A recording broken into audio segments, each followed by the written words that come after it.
ఈరోజు పీతల కూర చేస్తున్నాను. ముందు పీతలు తెచ్చి అన్నీ శుభ్రంగా ఇలా క్లీన్ చేసేసుకొని ఉప్పు పసుపు కారం వేసి పెట్టుకున్నాను. ఉల్లిపాయలు వేసుకుందాం. కళాయిలో నూనె కాగింది. పచ్చిమిరపకాయలు వేసుకుందాం. ఉల్లిపాయలు వేసుకుందాం.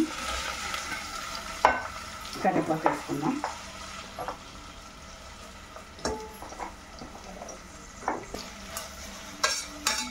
ఫస్ట్ మెంతులు వేసుకోవాలి. నేను పొడి వేస్తాను, అందుకు చూపెట్టలేదు.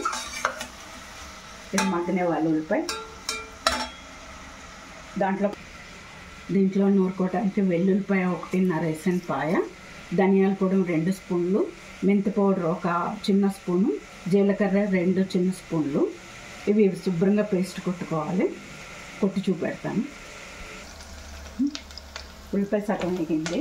ఇందులో కొంచెం ఉల్లిపాయ తీసి పేస్ట్లో కొట్టడానికి తీస్తాను. పచ్చిది వేస్తే కొంచెం పచ్చివాసన వస్తుందని ఇలా వేపిని తీస్తాను.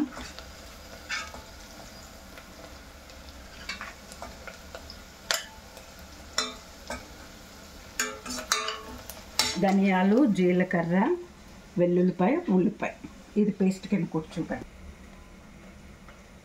ఇది వెల్లుల్లిపాయ, ధనియాలు, జీలకర్ర, మెంతుల పొడి, ఉల్లిపాయ ఇది పేస్ట్ కొడదాం.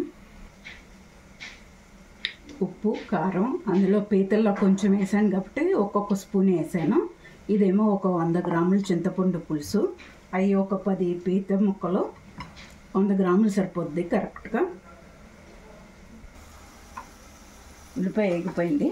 ఉప్పు పసుపు కారం పీతల్లో ముందేసాను కాబట్టి తక్కువ వేసాను. ఇందాక రుబ్బిన పేస్ట్, ధనియాలు, జీలకర్ర, మెంతులు, ఉల్లిపాయ, అల్లం వెల్లుల్లిపాయ, అల్లం కాదు వెల్లుల్లిపాయ, పొరపాటుగా అల్లం అన్నాను. ఇది కొంచెం పచ్చివాసన పోవాలి.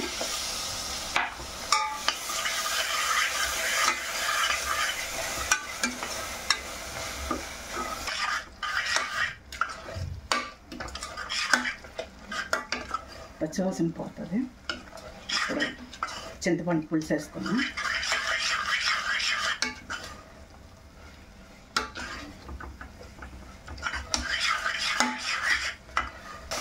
పచ్చివాసన పోయింది. చింతపండు వేసేద్దాం.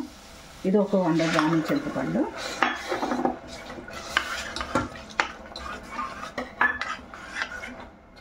పీతలు వేసేస్తున్నాను. దీంట్లో కొంచెం ఉప్పు కారం పసుపు వేసాను, అందుకే ఉప్పు అన్నీ తక్కువ వేసాను.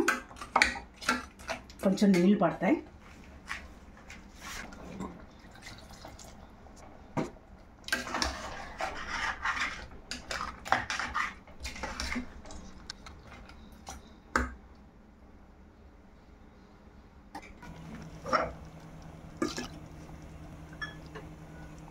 ఒక 2 నిమిషాలు పెట్టమంటే అయిపోతుంది. పీతలు తొందరగానే అయిపోతాయి.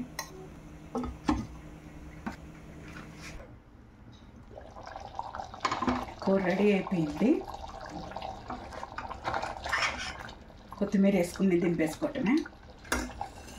కొత్తిమీర కొంచెం ఎక్కువ వేసుకోవాలి. దీంట్లో పీతల కూరలో బాగుంటుంది. ఉప్పు అయి చూసుకుని, నాకు ఉప్పు అయి సరిపోయింది. అయిపోయింది పీతల కూర, పీతల పులుసు.